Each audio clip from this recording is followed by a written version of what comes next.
some of the reports I read, the sales and stuff were good in November. So or November and December. So we'll see what next month's taxes from the state bring us. It's all good. Thank you, Lisa.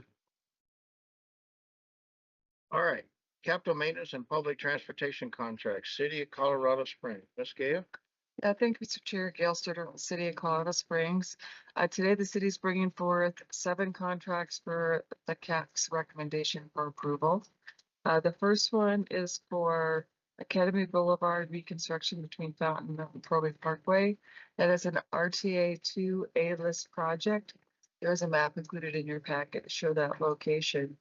This is to add funds to AECOM's contract to help us with some traffic design changes we've requested, to do some additional public engagement for us, and to provide engineering services during construction. This change order amount is for $256,847. City's second contract is for the Rock Island Trail.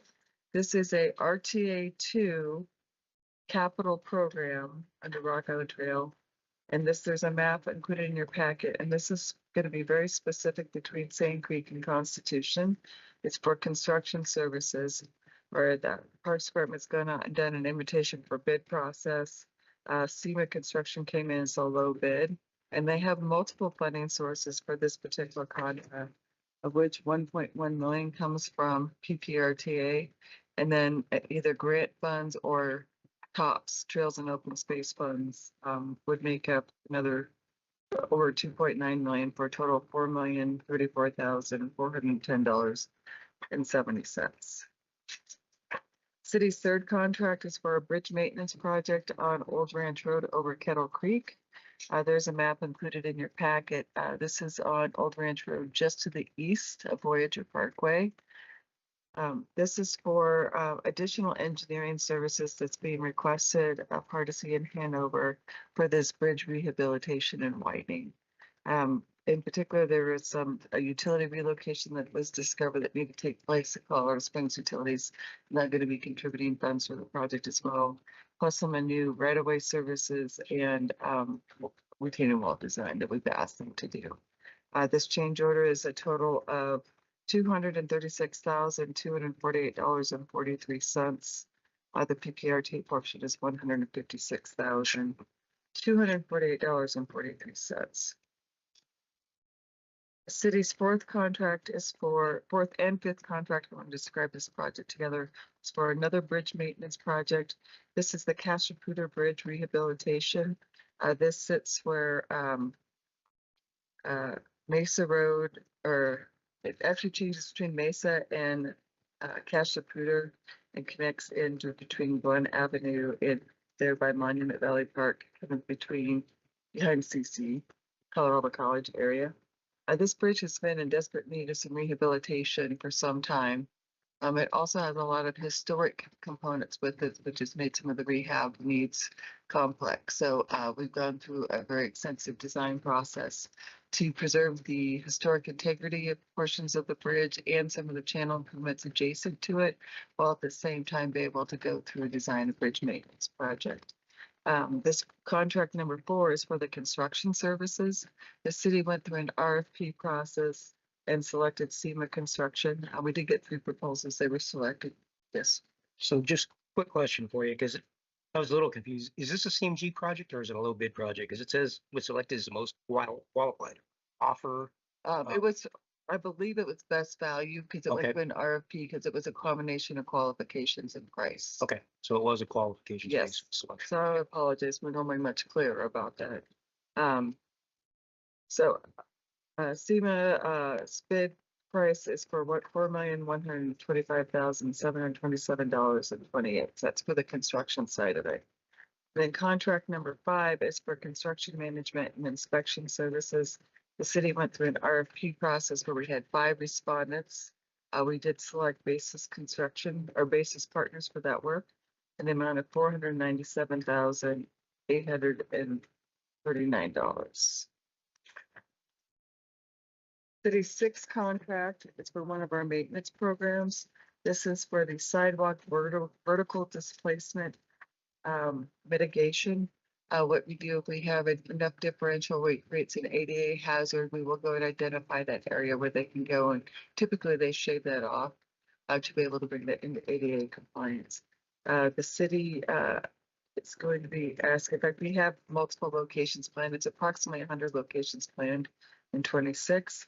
We want to put a contract in place with Precision Concrete Cutting to be able to respond to those locations. We did go through an RFP process to select this contractor. They were the only bidder, but we did go through a value comparison to determine that they were able to provide the service. Yes, Jim. So there was something that caught my eye, and they no grinding, grooving, jacking, or pulverizing.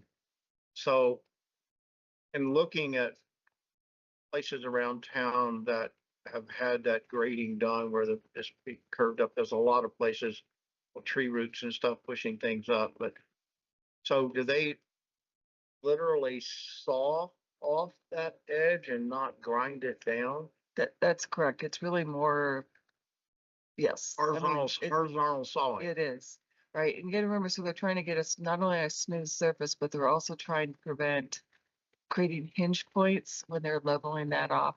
So it's a very, I know that precision's in their name, but it is actually a very precise work that they go through and do.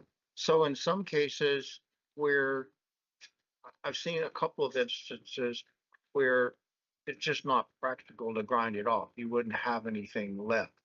The root is protruding to the point that it's up and you can grind it, you'll get to the bottom of the concrete. What do they do in those cases? Do they work with the property owner to try to cut that root off? So Because in this some particular, cases that would kill the tree. so in this particular contract, they don't do any of that kind of work. Okay. They would just avoid it, and move on. I know I brought the list. I did not include them in your packet, but there are two full pages of locations where they've been identified and evaluated with our team that this was the appropriate treatment to be able to solve a Okay. ADA compliance issue. Okay. I would say, just kind of side note, if it was a location where it was a route that they couldn't do something like this, they would go through and do an evaluation to see if they could save the tree or do something else. There's a whole bunch of different things they go through and look at. So each case is a little tailored based on its situation. Yeah, I listened to a citizen having the conversation with the city when they were doing 2C and replacing some things, and they wanted to cut the root, and he was afraid, or take the tree down. And he was said, no, I'm not taking that tree down. It's in my front yard and that kind of thing. And so there was a big discussion back and forth, and they kind of modified what they were going to do a little bit to accommodate him. But I was just curious. I've seen some, Yeah. especially in Old North End, there's a couple of pretty things Yeah. that are bulging up pretty Well, good. and just in general, so the city has foresters on staff. So if there's any question, whether it's a city-owned tree or a citizen-owned tree that might be impacted, we bring them in for consultation to see what we can do to either mitigate any potential damage to the tree, or if it's a tree that's already ill and not going to be surviving, might come up with some other solution. I do need to let you know, a lot of the trees that are adjacent to our roadways are actually in the right of way and likely city trees, even though they might be in your yard. So just something to keep in mind as well. But regardless, we still try to preserve those trees. And sometimes we are in a case where we have to go back and put trees back, depending on what type of program or issue that we have. Okay, thank you. Sorry for the diversion. No, it's okay. Yes. How do you identify the sites that are going to be treated in this? Let's see. I will do my best to describe it. The operations and maintenance team actually do this. So we have, I'm going to remember the name of the system or program, but we have a whole system. Hold on. I might have a friend that just doesn't sit in the name of the program. No, they did not. We have a system of the program where we identify areas that have 88 compliance complaints, and they actually get all inspected, and they get assigned a severity code associated to them. And then that we use that data to help us identify and prioritize issues that are going to need to be addressed like this. If that makes sense. But they have, I know it's like 7,000 or 8,000 different types of data pieces they have in there of issues and complaints they need to go around and help things like this done. Okay, so it's a program. It's not just people calling in saying, "Hey, sidewalks and this." Yes and no. So how it initially gets on that, in that list or that set of data either comes from a resident complaint or it's identified by an inspector in the field. So then it goes into this one geographically based system, right? And then it gets inspected and assigned a severity code. And then that's what they use to help prioritize programs when they go to do work. Thank you. Mhm. Send Carl out on his bicycle to ride over. Yeah. I'm gonna hit contract number 7. I got one more to go for you. This is an asphalt overlay contract. We haven't had one of these using just pure RTA funds for a while, but the city's seen the need that we need to have on-call contractors to be able to provide overlay that's not related to 2C programs in areas outside of that. So we went through an RFP process. We had 9 respondents. We've selected 8 to put contracts in place. So these are going to be base year contracts with the option to renew for 4 option years. And then they would receive task orders as work is identified and budget would allow to be able to perform work. So they're all listed there, but those are the city's 7 contracts. I'm happy to take other questions and I would appreciate your favorable recommendation.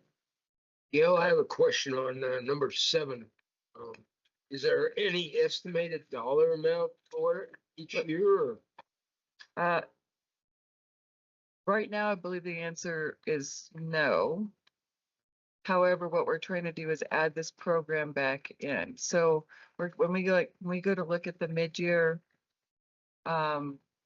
budget, mid-year budget, which would happen, and we know that there's over $7 million. So 70 or 55% of that will come to maintenance and be distributed. So that's one of the things that we will likely assign that as a program or assign budget dollars in that. But the way the maintenance dollars, you guys don't see the granularity in the maintenance budgets like you do in some of the ALS capital projects. We can shift those monies between programs right now. So right now they don't have money in that program, but they can add it either through pulling it out of a different one or through the mid-year budget appropriation. All right, thank you. Carl? Thank you. So Gail, I have a question about project number 2, the Rock Island Trail.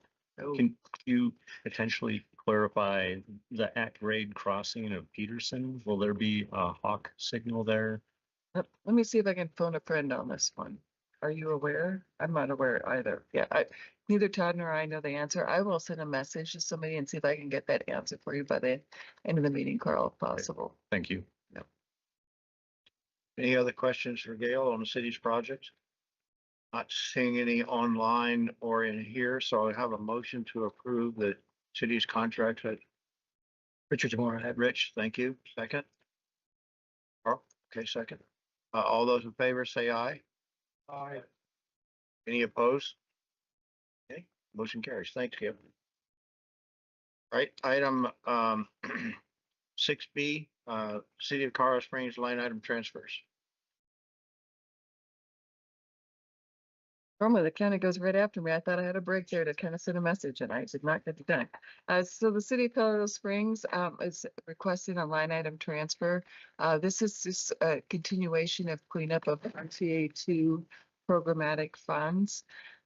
We are trying to close out the RTA2 capital program or capital traffic programs like the intersection improvements program, congestion and incident management, and traffic signal system upgrades. Those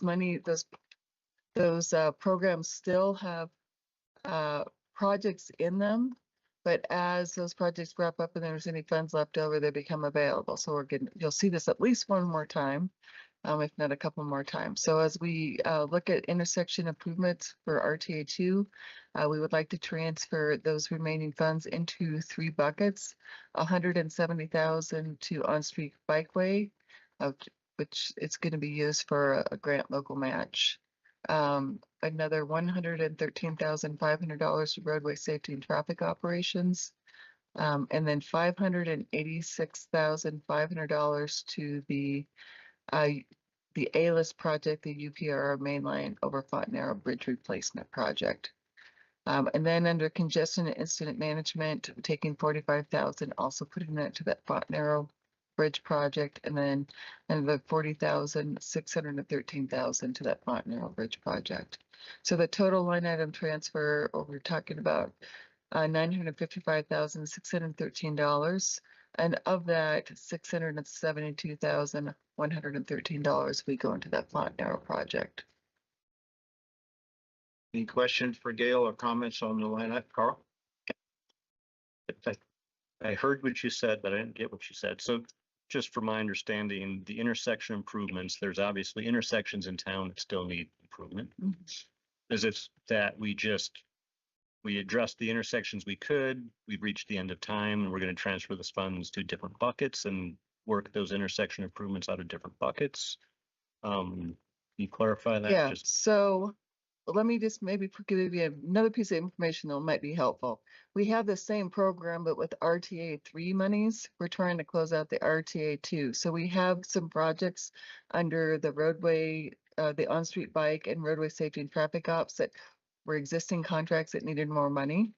And we had money that wasn't currently obligated in that program. So we're trying to shift them over to the programs that need to be wrapped up and finished for the first two. And then the A-list project that I'm going to be struggling with money to be able to get to construction is going to be that Fontanaro Bridge. So we're still working on plenty of intersection projects. We just moved on to RTA $3.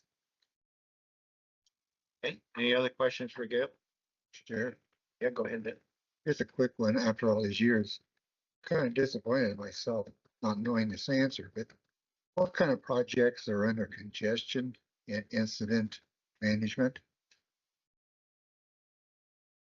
Todd, would you like to step to the podium and tell him the kinds of things? I believe it's signal operational stuff most often.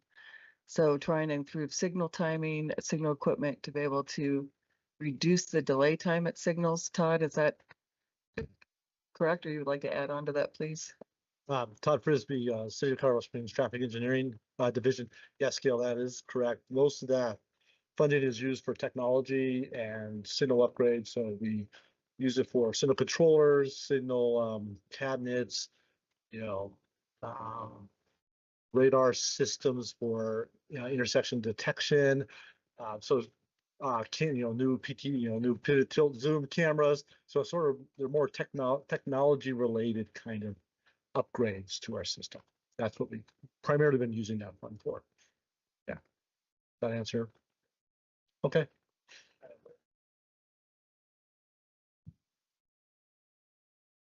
Yeah. Yeah, no problem. You're welcome. Any other questions? I have a motion to approve the request for line item transfers as presented. Okay, thank you, Greg. We'll share the. Thank you. Thank you, Rick. Okay, all those in favor say aye. Aye. Any opposed? Not seeing anything. All right, thank you, Gail. Mr. El Paso County. Thank you, Mr. Chair. Jeff Manchester, Deputy County Engineer with El Paso County. Before you today for your consideration and approval, we have 4 maintenance contracts. The first contract is with for $3.88 million to Schmidt Construction. This is for gravel materials and delivery. This is our 3rd year of a multi-year contract that we started in 2024 with 2 renewals remaining. This will continue to support our maintenance of the county's rural gravel road network. The second maintenance contract for your consideration today is a asphalt paving contract. This is to Martin Marietta for an amount not to exceed $5 million. This is the 2nd year of our multi-year agreement with them. The third contract for your consideration approval today is our pavement preservation program award to A1 Chip Seal. This is for $7 million for pavement preservation treatments. This will include slurry seal, chip seal, microsurfacing, crack sealing, and cape sealing. This contract really focuses on protecting our roads and maximizing past overlay investments. And then the last maintenance contract before you today is for a multiple contractor SOQ program that we have, which is Statement of Qualifications. This is for $6 million And this is a pool of contractors that we use to do our concrete repairs. We're also awarding tasks based on best value. So that takes into consideration price, schedule, and sequence of operations. And with that, I'd be happy to answer any questions you have. Jeff, I got a question. Has the program for 2026 been developed, presented to the county commissioners and approved by the county commissioners for all the projects relative to these contracts? They have our Board of County Commissioners has approved our paving plan for 2026, including our preservation. But they approve after PPRTA approves, so they'll be at our board later this month. Okay, all right, thank you. Any other questions, Bart? I just have a simple question. In terms of gravel roads, and certainly they're maintained by putting more product on.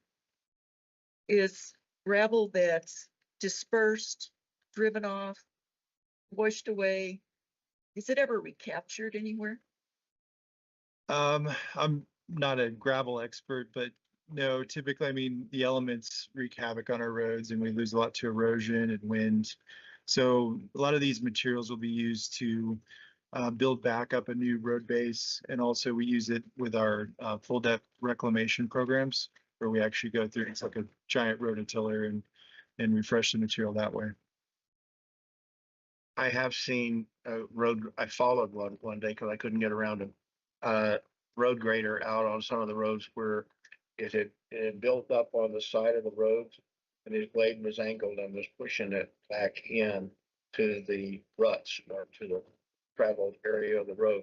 So I'm not trying to correct you, Jeff, but I'm just saying, I know that there's some of that because I followed tractor for about half a mile one day.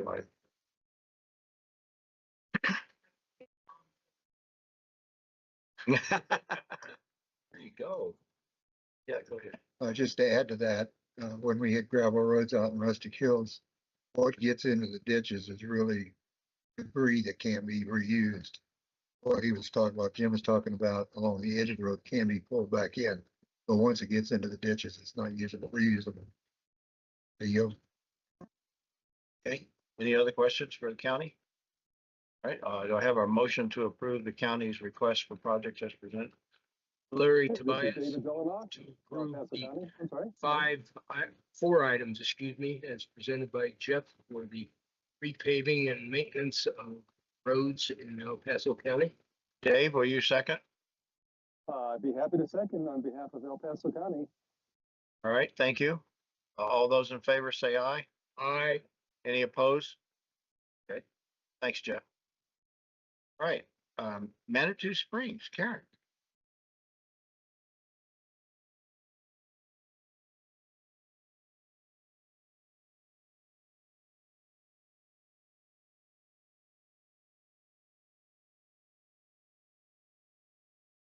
Hi, I'm Karen Rowe, City Manitou Springs PPRTA representative. We're here today to request one contract approval. It's contract amendment number 2. This is for Roxall Design Group to design the final repairs of Lover's Lane retaining wall that's between Fountain Creek and it holds up Lover's Lane. As you know, the original contract was put in place last year in order to do the emergency repairs, and those were done. And then Roxall was on board to help with design those repairs as well as come up with concepts for final design.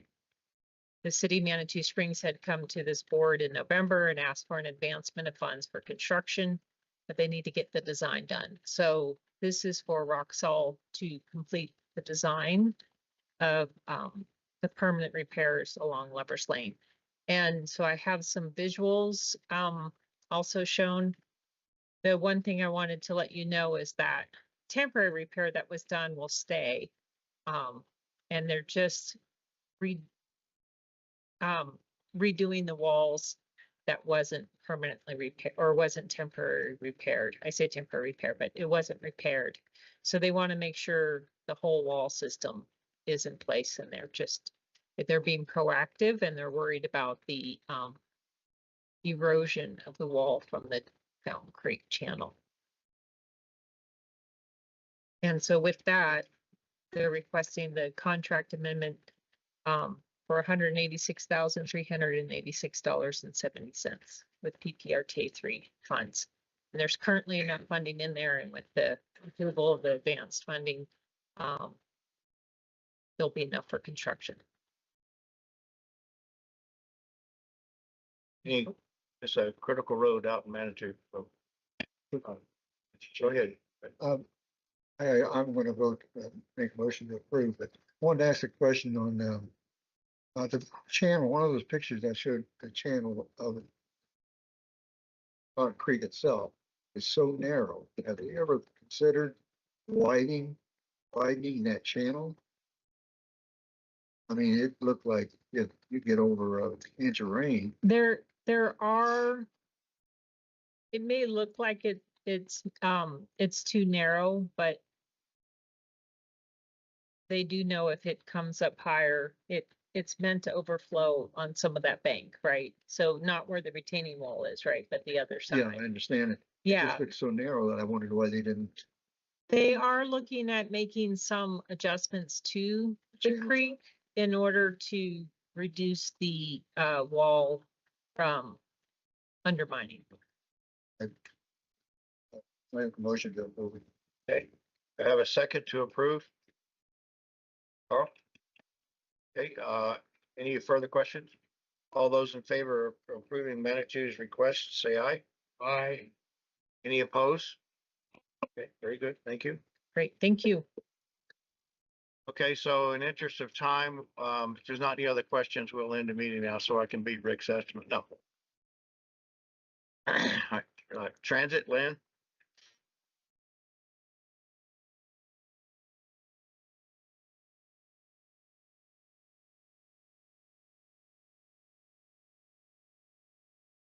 Good afternoon, Line Rail Transit Division Manager, Mountain Metro Transit. In your packet is our regular monthly report. We wrapped up the year with slightly higher ridership for both ADA paratransit and fixed route services. On the fixed route side, we served just a little over 3 million trips in 2025, which is a 4.5% increase from 2024.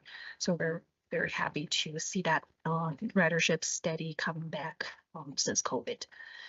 Under the transit highlight section, it's a pretty long list of our proposed spring 2026 service change. I'm not going to go through every single one of them, but I do want to highlight a few things in the service change. We do service changes twice a year, spring and fall. And this is one of we call it a large, big service change. And really in terms of the number of changes that we're proposing, as well as the complexity of those changes. One of them I want to highlight is Route 3. This is a historic partnership between MMT, City of Manitou Springs, and city's parking enterprise that we entered into an agreement last year to provide fare-free service, zero fare service for the riders. And on the back end, we have agreements, a three-party agreements that City of Manitou Springs and the city's parking enterprise will reimburse us for that lost fare revenue, which is a very important funding source for transit operations. So I do want to highlight that proposal. Also, in response to the zero fare, we anticipate a lot higher ridership on Route 3 on Colorado, between Colorado Springs and Manitou Springs. As a result, we are proposing to increase that service on the weekdays from 30 minutes to 15 minutes. So we'll see how things go. But we do anticipate a lot higher ridership because of the change. We're also we believe this is a pretty historic change.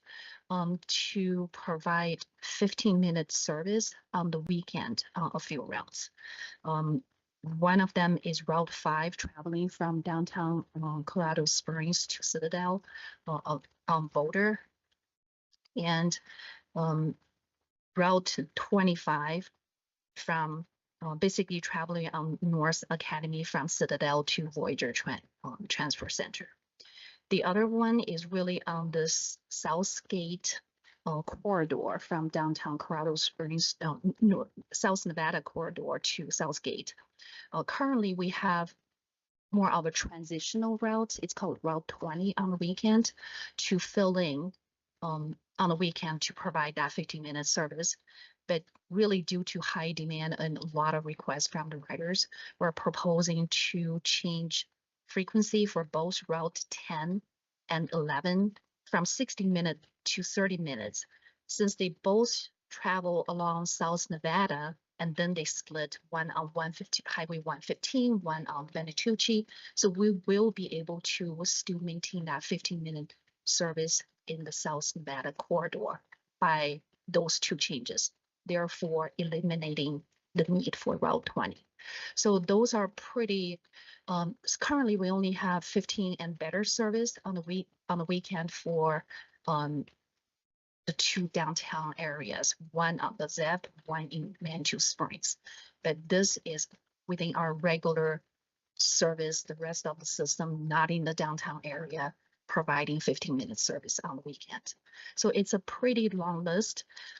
We have a survey currently still open for 2 more days, and we're getting a lot of comments this year using a new tool. So if you have any comments, you want to see the details, it's on our website. You can access the survey. Land question. Let's finish if you want, then I Go can ahead. ask. Okay, so on your survey, is that survey open to everybody or just existing riders? Everybody. So is there, if you don't know, that's fine, because it's still open. Are you getting any comments from people out on the east side of Powers Corridor in terms of requesting additional service out there rather than the one? There are a lot. Yeah. Yes. So we have structured, this is really the very first time we're trying this survey tool. We have a list of questions specifically on each proposed change, and we also have open-ended questioning towards the end, any additional service you would like, any additional comments. And we're receiving a lot of comments for more services. Yeah, with the growth out there and particularly some of it not being with the growth out there and then the service industry including and continuing to expand out there, I would expect that there will be requests for transit and that. Yes. Okay, Yeah, I'll bring back the final our final proposal next month, including those comments. So Great. with this tool, we're hoping to be able to actually gather, compile, and share that information instead of the random comments on social media, which was harder to capture. Sure, great. Well, thank you. I mean, I know it takes money to expand the service, so with a fixed budget, you got to give up one place to expand somewhere else. So be interesting to see that. Thank you. Thank you. Yes, Larry? And on Route number 3 on the zero fare service, is it a equal partnership between Colorado Springs Parking Services and Manitou Springs, or is there a different percentage breakdown? I think it's a fair share. So what we did was we used our system fare box recovery per trip and apply that trip by the number of estimated ridership currently that we are experiencing on Route 3 between Manitou Springs and Colorado Springs. So Manitou Springs will reimburse us for the lost fare revenue within Manitou Springs city boundary, and city's parking enterprise will reimburse us for anything within city of Colorado Springs. Thank you. It's closer, it's pretty close to 25-75%. The second item we included in the monthly update is UCCS resident student program rollout. This is our effort working with UCCS to bring UCCS students back to the student pass program. We handed out about 2,000 of those Mountain Lion Metro cards. So they will work just like our regular tap and go Metro cards. And UCCS is prioritizing those card distribution for resident students for now. And then if they have more available, they will distribute based on their school priorities. So I'll hand out these cards. And what's a typical fee or fare for a bus ride? See, you make What's a fare? If I get on the bus, $1.75 okay, for your first trip, then you get a transfer. That transfer is good for 2 additional hours on 3 other boardings. It's a little complex. That's why we're conducting a fare study to make it easier. well, that's fine. That's my report, and I'm happy to answer any questions. Any other questions for Lan on transit, Carl? So since you brought up the UCCS, so I know Colorado College, the freshmen are not allowed to bring a car during their freshman year. So do we have a similar partnership with Colorado College like we're doing with UCCS? They have been in the student pass program for a number of years, Okay, good. so they should be able to. Okay, thank you. Any other questions for Lan? Great report, Lan. Thank you. Thank you. All right. Item 7B, Colorado Springs change order monthly acquisition report. Any questions for Gail on their report? Not seeing any online or here. All right, very good. 7C, El Paso County property acquisition report and real estate services. Seeing any questions or hands raised? Got it off easy, Jeff. All right, maintenance of effort presentations, Rick. Thank you, Mr. Chair. As the CAC is aware, the establishing IGA requires some wording that's been referred to as a maintenance of effort provision, and the member government staffs were contacted in December to remind them that their annual maintenance of effort reports are due in February, and they're in your packet. And the if you have any questions, I think Sheree is online, and county representatives is also online. If you have any questions, but they appear to all meet the maintenance of effort provision. So if you're so inclined and agree, then a positive recommendation to the board to find that all 6 are in compliance with the maintenance of effort provision. Any questions on the maintenance of effort? Sheree, thank you for your report and all the other communities as well. Well documented.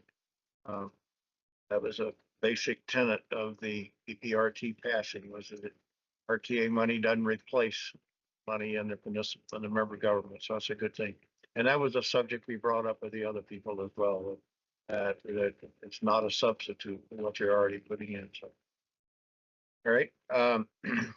We need a recommendation to the board to approve the maintenance of effort letters from the member government. So I have a motion. Rick, second.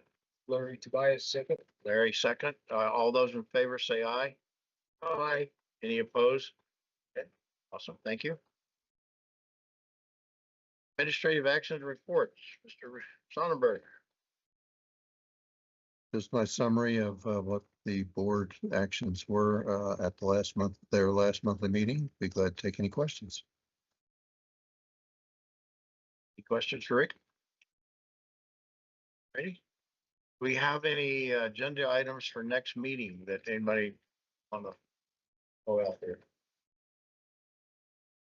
All right, not seeing any communications members want to make? Gail? Mr. Chair, if I can, I'd like to be able to respond to Mr. Stang's question. So at grade crossing, they'll have a pedestrian push button rectangular rapid flashing beacon. And I have an image of it where I can show you if you'd like to see that after the meeting. Thanks. Okay, any other, well, Larry? This is follow up with what Jim and Gail has said about the public meeting on Howard's Boulevard. I did pick up some extra copies of the handout from that meeting. If anybody is interested in looking at what was presented, I've got a few copies. And can I add on there, and also all the display boards that were at that meeting are available on the city's website. And the plan and profile sheets that were there, they were trying to get those uploaded. They should be up there today. I did not check to see if they were there. And then if you want more information on that, you can go on the city's website, sign up for the newsletter. There's a project-specific phone number and email address, but you can also sign up for text alerts. That just came out in the last couple of days as well. So. Very good. Any other questions, comments, or whatever? I have a motion to adjourn. Aye.